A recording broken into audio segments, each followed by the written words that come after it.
السلام علیکم۔ آج میں آپ کے ساتھ بہت ہی پیاری حدیث شیئر کرنے جا رہی ہوں۔ آپ سے گزارش ہے کہ چینل کو سبسکرائب ضرور کریں اور ویڈیو کو اینڈ تک دیکھیں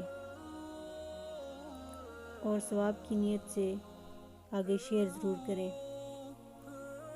رسول اللہ صلی اللہ علیہ وآلہ وسلم نے فرمایا، میں قیامت کے دن جنت کے دروازے پر آؤں گا اور دروازہ کھلواؤں گا۔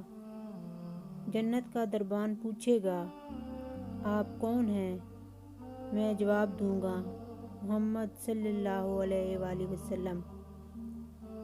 وہ کہے گا، مجھے آپ ہی کے بارے میں حکم ملا تھا کہ آپ سے پہلے کسی کے لیے دروازہ نہ کھولوں۔